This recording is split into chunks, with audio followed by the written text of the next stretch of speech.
Someone recently recommended that I make a video about fixing your sleep pattern. I've actually already done this before, but that video was back in like 2016 and it wasn't the greatest video. It's a little bit outdated, so I thought I'd do it again. So your sleep pattern has got messed up, you're going to bed really late, waking up really late, it's messing up your day, maybe it's interfering with school or work because, you're having to skip sleep because you have a fixed schedule you have to adhere to, or maybe you're lucky like me and your schedule is a bit more flexible and so you can get up at whatever time, but you just want to be on a more normal sleep pattern so you can spend more time with your friends, so that you're up to see the sun, so you feel better during the day and so on.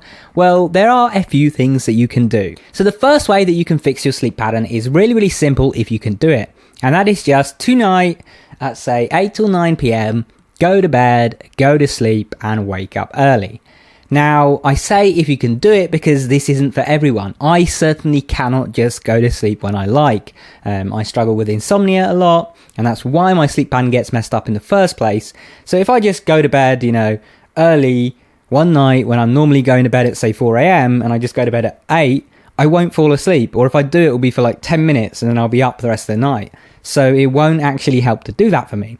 But some people find that they can go to sleep at any time, and if that's you, then that's really all you have to do to fix your sleep. Just go to bed earlier and keep that up for a few days and you'll adjust to the new sleep pattern. Now, if this isn't working for you, the next thing that you should try is the second easiest, and that is to go to bed a little bit earlier each night. So let's say that you go to bed at 4 a.m. currently. Try going to bed at 2 a.m. tonight and see if you can do that. And if you can't fall asleep at 2, after say 15-20 minutes of trying, get up for a bit and try again at 3. And do that until you fall asleep, and hopefully you fall asleep a little bit earlier than the previous night, a little bit earlier than 4, and then you do the same the next night and the next night, going a little bit earlier until you go all the way back to a nice early sleep time. Now, once again, if you're like me and struggle with insomnia, you might find that this does not work for you. I personally find that I can't fall asleep earlier than the previous night, or if I can, it's maybe 15 minutes, 20 minutes earlier, so it's not a big enough deal. And then the next night I'll fall asleep later again anyway, and so I can't reset my sleep pattern by going to sleep earlier and earlier, really. Sometimes I can, but it's very rare. Which brings me to method number 3.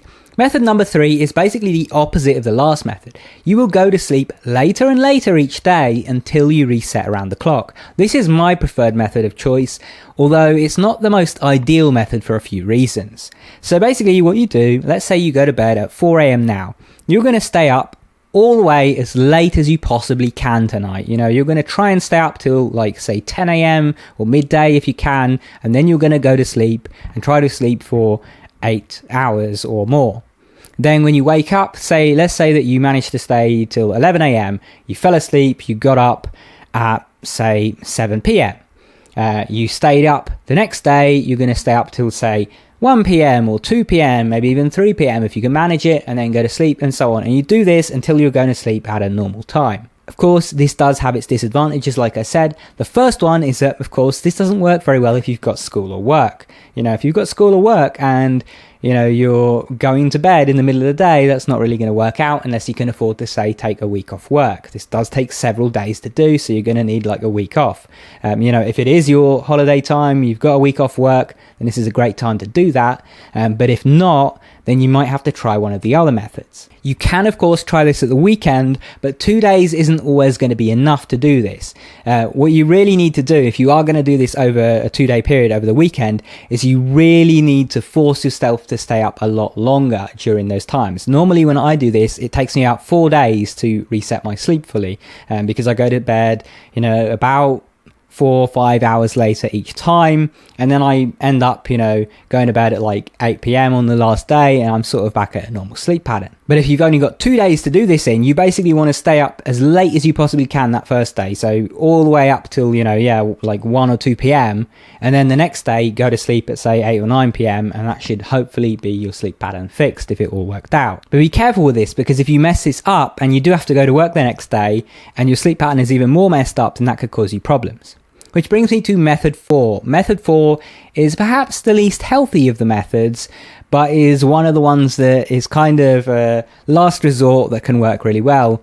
And that is to basically sleep deprive yourself, pull an all-nighter, basically force yourself to stay up all the way until a normal sleep time. So let's say that you normally go to bed at 4 a.m. You're not going to go to bed at all tonight, and you're going to stay all the way until like 8 or 9 p.m. tomorrow, and you're just going to be so tired that you will sleep through the entire night. You will get up at a normal time after that, well, set your alarm anyway to make sure that you can, because you might oversleep, but you will sleep the full night at least, and then you'll get up and your sleep pattern should be fixed. Now again, this isn't particularly healthy. You shouldn't be sleep depriving yourself regularly, but if the other methods haven't worked for you, then doing this once off is probably better than having a poor sleep pattern that is interfering with your life on the whole. Sometimes you have to pick the lesser of two evils. Anyway, I hope you found these tips helpful. If you'd like more tips for improving your life, I definitely recommend checking out my 30-part self-improvement course.